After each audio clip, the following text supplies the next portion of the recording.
When they read the word of God, they act upon it. They make sure that word is a part of them.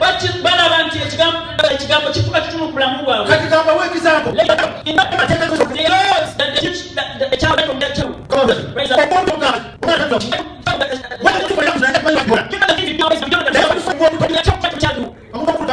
You know, I personally cannot spend my time.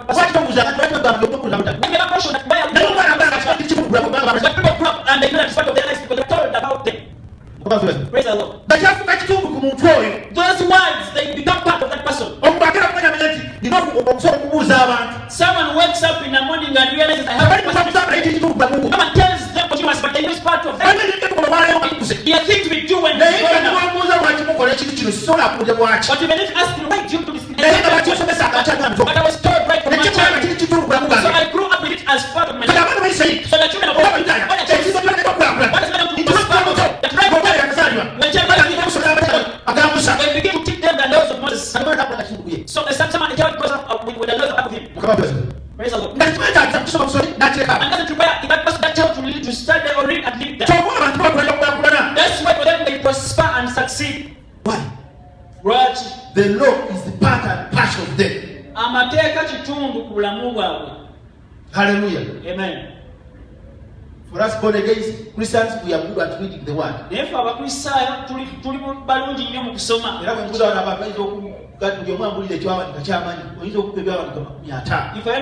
let every one of you tell me, but your life is contrary to those words you are talking about. Praise the Lord. Today I've come to tell you about when you get hold of the word, it changes all the parts of your life. When you get the word of God clear, you become confident on whatever you do. The reason why you lack a confidence in your life is that you've not taken the word, too much word in your life.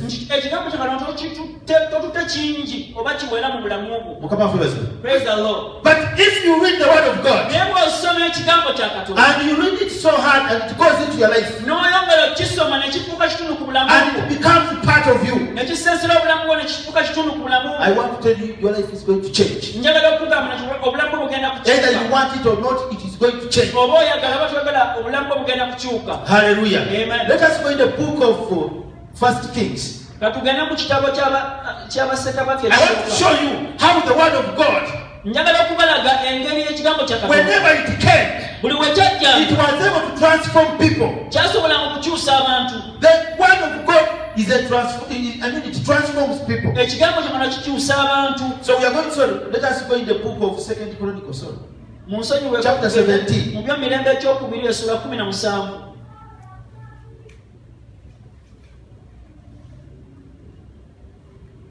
It means that whenever the children of God left God,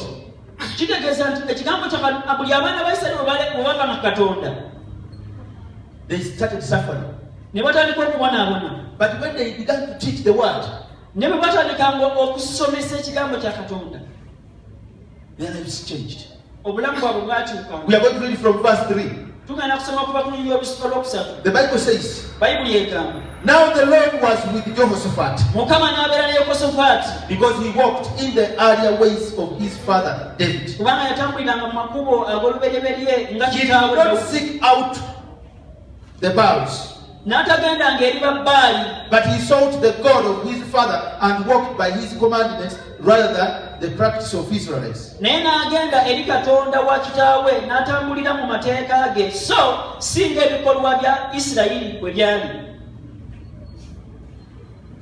So the Lord established the kingdom in his hand, and all Judah brought his tribute, so that he had an abundance of riches.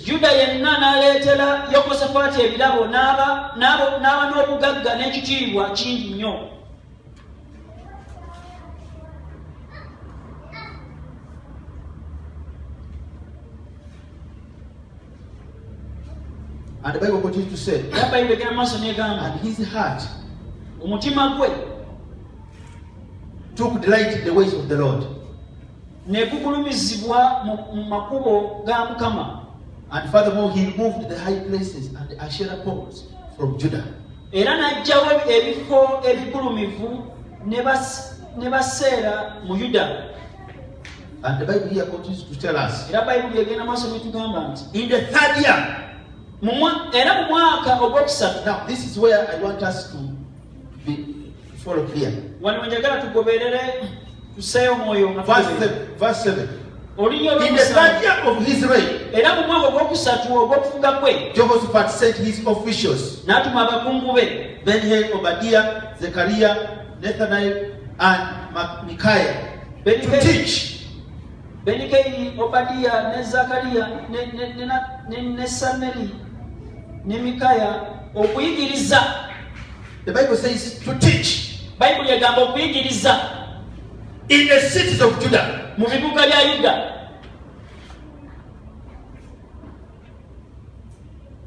In the third year of his reign. Mu mwaka ogwokusatu ogw'okufuga kwe. Yafuga omwaka ogwasooka. He reigned in the first year, the second year. Jehoshaphat Bible egamba nti n'akola ebintu ebyali ebirungi nga kitaawe Dawudi. The Bible says that Jehoshaphat did before God good things like his father David. He destroyed all the demons where they used to, the places where they used to worship demons. N'azikiriza ebifo byonna mwe basinzanga emizimu. Now at that time, when Jehoshaphat became the king, the children of Israel had strayed away from God. They were no longer following the word of their God. Now when Jehoshaphat came and became the king, he restored the word. He began by destroying all the worship, where they worship demons from. Now in the third year, he did something special. He called the priests and Levites, and he told them, he commanded them to go around the city of Judah to teach the word of God. Because by that time people were no longer hearing the word of God. The Levites and the priests were not teaching the word of God. The Israelites had gone back and they were worshipping demons. They were worshipping the Baals. And Jehoshaphat came. He knew the power of the word of God. He told the Levites and the priests, he told them, I want you to go around Judah. Go around Judah and teach the word of God. Because the word of God is powerful and active. When you teach it, it is going to bring revival. My dear brothers and sisters, I want to tell you this. There is no revival that comes without the revival of the word of God. Every revival comes with the revelation of the word of God. When Jehoshaphat realized, he realized the importance of the word. He had to gather the Levites and the priests and told them, I want you to go around Judah because I know how powerful the word of God is. When you start teaching the word, then people who have lost hope are going to become hopeful. Those who are scared are going to be encouraged. Those who have lost their visions are going to be revived. So the Bible says, he sent them. He told them, you go and teach in the cities of Judah, accompanied by certain Levites. You know that there were two types of people. The first group of people we read, those were priests. And then now we are reading the Levites. He told them this was a very strong Bible teaching group. When you bring the Levites together with these are the people who knew the word of God at that time.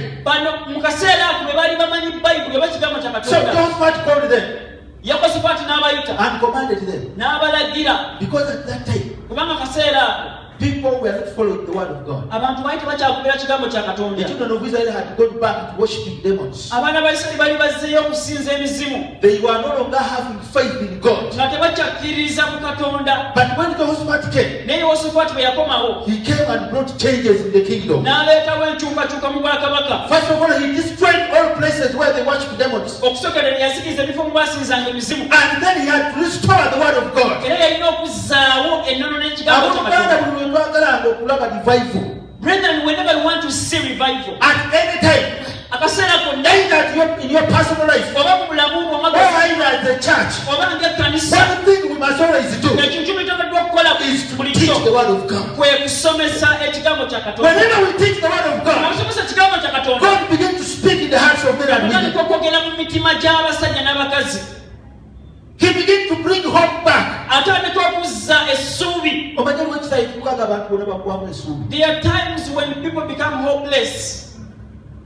Ng'ojja wano n'oyimya bw'oti. You come here, you stand. bakutayingira nga tebakulabawo. When people see you and they are disregarding you, Abamu banjogera ebigambo nga bino nga bagamba naye yo oba atamala disitulikiti kugenda. to some, when I'm speaking such a word, they are only wondering at when this person is ending. Mukama waffe basi. For us to go. Naye bwe tubuulira ekigambo kya But Katonda. whenever we preach, Bayibuli egamba ekigambo kya Katonda maanyi. the Bible says that the word of God is power. Bwe tukibuulira When you preach, kibeera emitima gy'abantu. it touches the heart of Omwoyo men. Omutukuvu n'atandika okwogera nabo. And the Holy Spirit begins to N'atandika speak to okuyiga them, ebiwundu. begins to nurse their wounds. Amaanyi agali mu kigambo. The power in the word. That's why the Bible has told us Yansonga lwaki Bayibuli yatugamba that the word of God is living and active. nti ekigambo kya Katonda kiramu. In other words, the word of God is a living thing. Mu ngeri endala ekigambo kya Katonda When it comes into your life, bwe kimala ne kijja mu it is bulamu going to heal every part kigenda kuwonya buli kitundu in your life. mu bulamu bwo. Hallelujah. Amen. Now, then, Jehoshaphat, Yekosafaati he told these people, n'agamba abantu he bano said, you go and teach. nti mugende musomese. They went. Ne bagenda. If you read the next verse, Olunyiriro lw'omunaana bw'olusoma,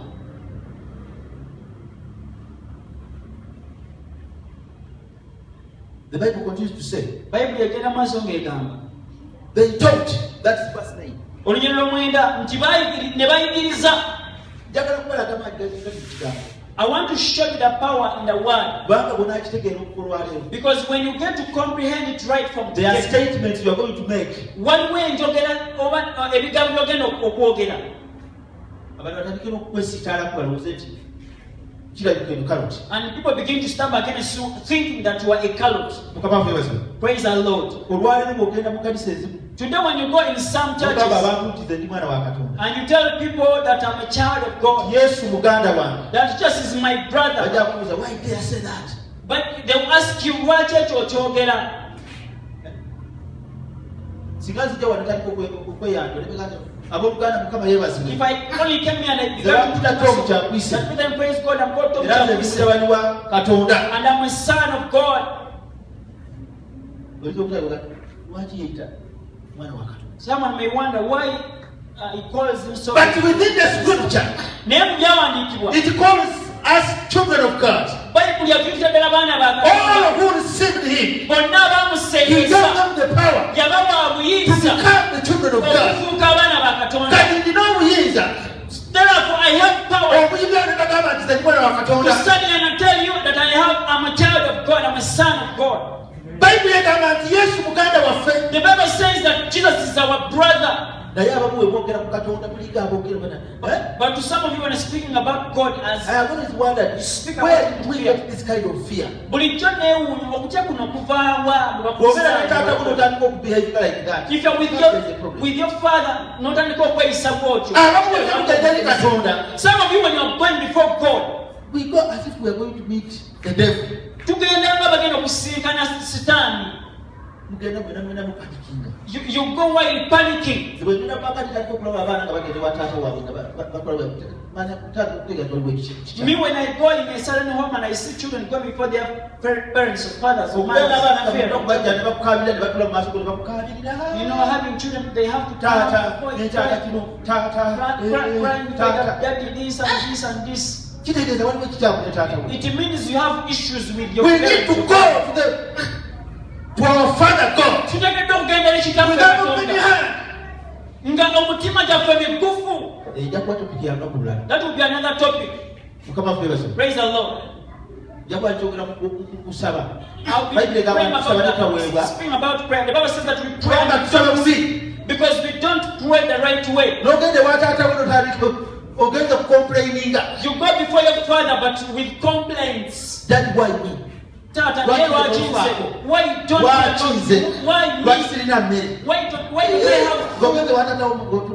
when you've gone to your father, maybe that parent has issues. But most of us, when we are going before our Father, that's how we go. Amen. The word of God says, verse 9, they are talked throughout Judah.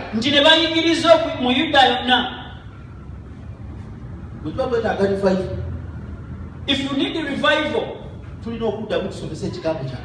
we must again teach the word of God. I remember the time, the week of baptism. There is something we talked about, that baptism was one of the first things that are normally taught.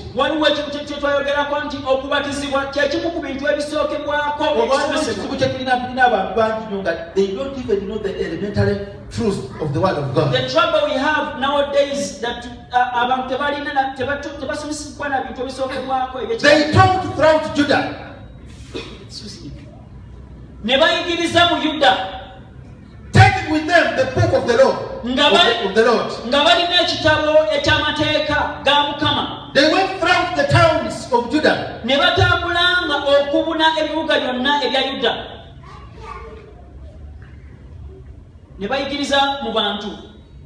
Hallelujah. Amen. That is the fundamental word. They taught throughout Judah. Taking with them the book of the Lord.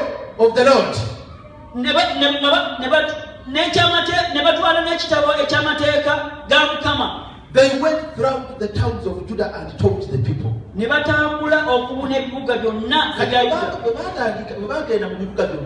they went throughout all the cities teaching the word of God, something happened. The word of God began to touch the hearts of people. People that are strayed away from God, they began to come back. And this is what the Bible says. And the bread of the Lord fell upon all the kingdoms of the lands that surrendered to Judah. When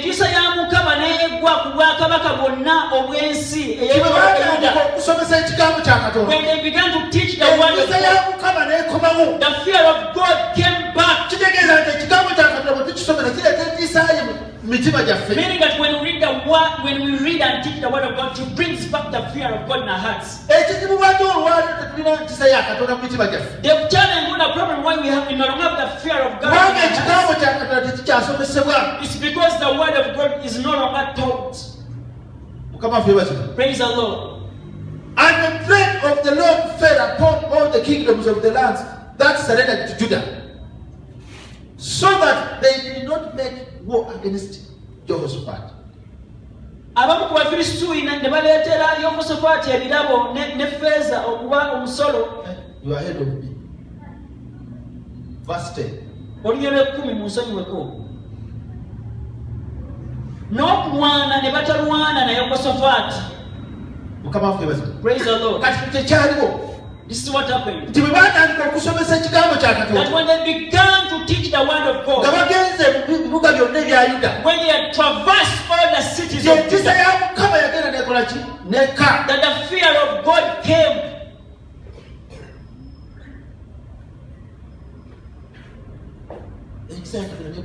The fear of God came back. Meaning that when you read the word of God, it brings back the fear of God in your life. And because some Philistines also brought gifts and silver as tribute to Jehoshaphat. And the Arabs brought him 7,700 rams and 7,700 goats from their flocks.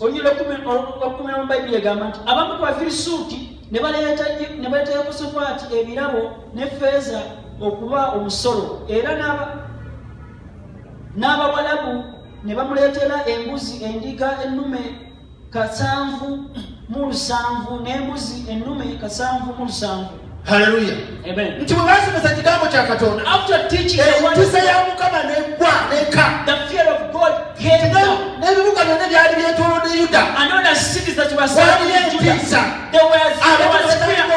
And many began to say, tulina okubeerako kye tukola. we must do something. Tulina okubeerako kye tukola eri Yuda. We must do something to Judah. So they began to bring giftings. Abooluganda awabeera ekigambo kya Katonda kyatulakitinda gifts. Brethren, whenever there is the word of God, it attracts Ekigambo kya gifts. Katonda kireeta favor. The word of God attracts favor. Ekigambo kya Katonda kikyusa ebintu bingi mu bulamu bwaffe. The word of God transforms, changes many Era things. kibuze ekyaliwo.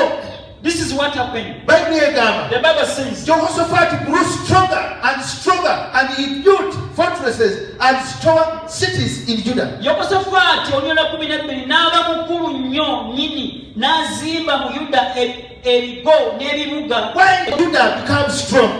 Lwaki Yuda efuuka y'amaanyi? Because he declared the teaching of the word of God. Kubanga Yekosafaati yalangirira okusomesebwa kw'ekigambo kya Katonda. Abooluganda bwe tunalangira okusomesa ekigambo kya Katonda, Brethren, if we only declare and netulekera teach the word of okusomesa God, ebigambo byaffe, and we begin to teach our netusomesa own ekigambo words, kya Katonda, and we only teach the tugenda word kulaba of God, enkyukakyuka mu bulamu bwaffe. we are going to see Tugenda kulaba ebintu ebisabira tukola mu bulamu bwaffe byetutamanya biva. we are going to see things happen that we don't know where they are sourced. Kubanga ekigambo kya Katonda kireeta feva ya Katonda ku bulamu bwo. Because God's word brings favor upon your life. Abantu batandika okulaba ekitiibwa kya Katonda ku bulamu bwo. People begin to see the glory of God. You want to attract the glory of God in your life. Oyagala okusiika ekitiibwa kya Katonda ku bulamu bwo. Begin to go deep in the word. Tandika okugenda ebuziba mu Because kigambo. the word of God Kubanga ekigambo kya is Katonda an living thing.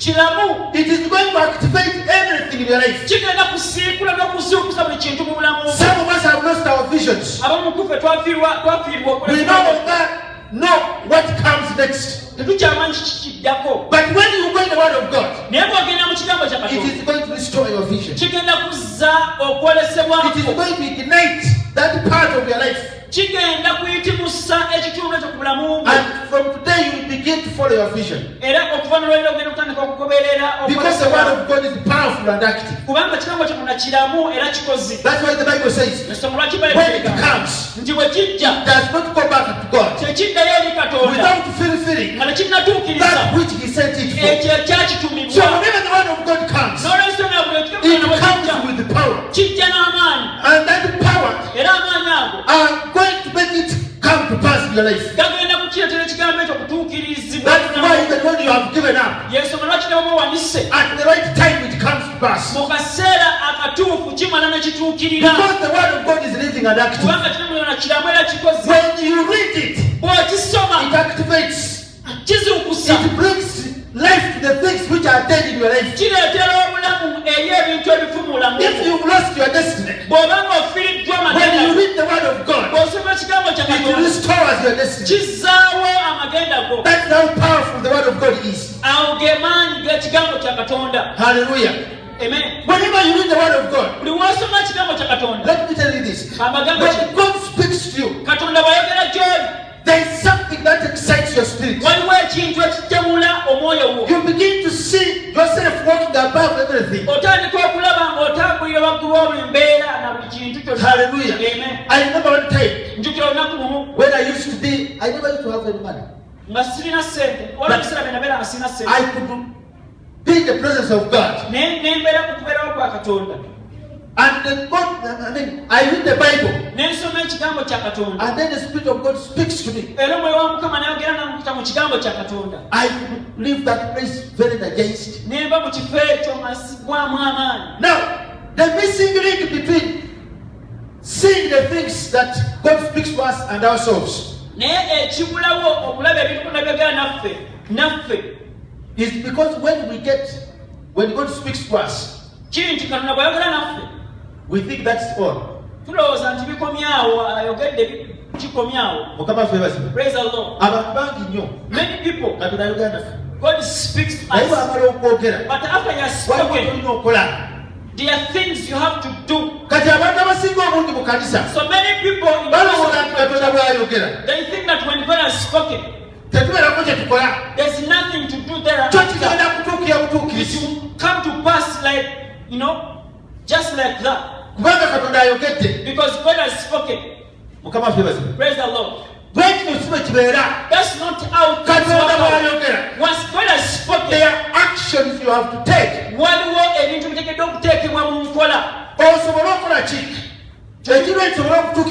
So that what God has spoken may come to pass. Praise the Lord. Many of you know that scripture. When the children of Israel reached the Red Sea, there is what God told them.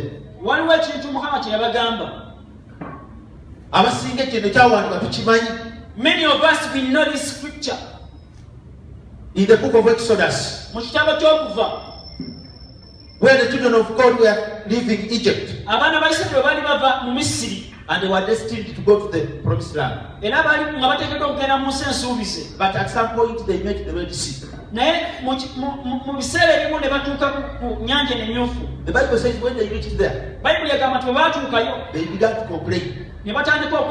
Some of them were proposing that we should go back. Because when they were running, they wanted to escape from the Egyptians. But on the way, they met the Red Sea. When they looked behind, the Egyptians were coming. Now they had to stay. They were in between the Red Sea and the Egyptians coming. And many proposals came. Others were saying, no, let us go back. Let us surrender to them so that we go back to Egypt. Others were saying, let's kill ourselves. But one thing I want to tell you, the Spirit of God came and told Moses, tell the children of Israel to stand still, and they are going to see the deliverance of the Lord. Now, many times when we read that scripture, we end there. But again, we are good at standing still and waiting to see the deliverance of the Lord. But we forget that there is the part of action. Praise the Lord. Now when you continue to read the Bible, somewhere Moses tells the children of Israel, now move forward. He had told them to stand still, and they were standing still. They were crying. But at some point, Moses told them, now move forward. Now when they moved forward, that's when the miracle began to happen. The truth of the matter is, if they remained there standing still, even if God spoke, nothing would happen. But when they started moving, something happened. In other words, when God speaks to us, He's also demanding that we make a step. Hallelujah. Amen. Many of us are standing still because we have heard the voice of God. We continue to cry. We continue to cry to God. But God is waiting for you to take a step, and then you can receive the next miracle. Hallelujah. Amen. This is a very powerful scripture.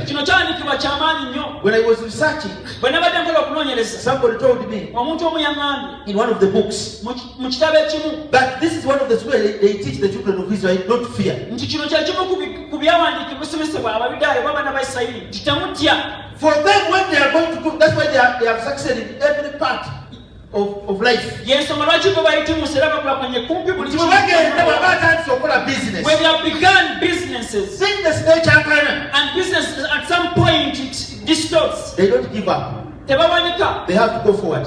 bo basigala bengerayo maaso. Kati abantu bayisirayiri okuva obuto babasomesa. So the children right from the children, child they are taught not giving up. Omwoyo n'obutawanika. And they are also taught Era basomesebwa not to go back. Obutadda mabega. That's why they never go back, because they are taught that their forefather told their forefather not to go back when there is a crisis. Kubanga bajjajjaabwe babagamba bwe bali mu katyabaga nti tebadde nnyuma naye bayingira buyimiriza obulungi bwa Katonda. Ekyo abaana bayisirayiri okuva buto baba bakimanyi. So that the children of Israel know right from their childhood nti wenfunanga challenge mu maaso go that whenever a challenge comes before you, tekikwetaagisa kugenda kuddayo mabega. it necessitates you know Olina kugenda mu maaso. you have to go Otandika business. if you begin a business Nefunamu crisis. and if you got a crisis at some point, doesn't mean that You you must quit. move forward. You must move forward. Take a look at the muscle. And that's what is making them successful. Era kye kibafudde okuyitimuka n'okulaakulana. They don't go back. Bo tebadda nnyuma. Kubanga bajjajja baabwe tebaddayo mabega. Because even their forefathers they didn't retreat. Go forward. Naye God they are going to tell them nti mugende mu maaso. Mukama waffe yeebazibwe. Praise the Lord. Awo we wali amaanyi. That's where the Tikatonda bw'ayogera. that once God has spoken. Don't just sit. Bambi totula butuuzi awo. Go forward. Baako ky'okola genda When mu you go maaso. forward, Bw'otandula okugenda mu maaso. bw'otandika business, If you began a business n'esooka efuwa n'egaana, and maybe at some point it fails, tekitegeeza nti bifeeko. it doesn't mean that you quit doing business. Ate bonamu okufuna kapito tandikira And when you wagwa get to ogende mu maaso. begin where you ended and you continue. Go forward. Genda mu maaso tanula okutandika When you go forward, bw'ogenda mu maaso the Red Sea is going to part. ennyanja emmyufu bw'egenda okweyawula. When they went forward, bwe baatandula the okutambula Red Sea parted. ennyanja emmyufu ne yeeyawulamu. If they had stood still, Singa bayimira buyimizi nga Katonda bwe the kyali Red Sea would not part. ennyanja teyali But when eyawula. they took a step, Naye Musa bwe yabagamba nti when he told them go forward, nti mutandike and okutambula they moved forward, era ne the batambula Red Sea began to part. ennyanja emmyufu ne That's yeeyawula. what happens in our lives. Ekyo kibeera mu bulamu When God bwaffe. speaks to us, Katonda bw'ayogera gye He will tuli come and encourage us. agenda To know and kujagusaba tell us what He's going to do. But when we take a step, naye bwe tukola the eddaala Red Sea parts. ennyanja emmyufu yeeyawula.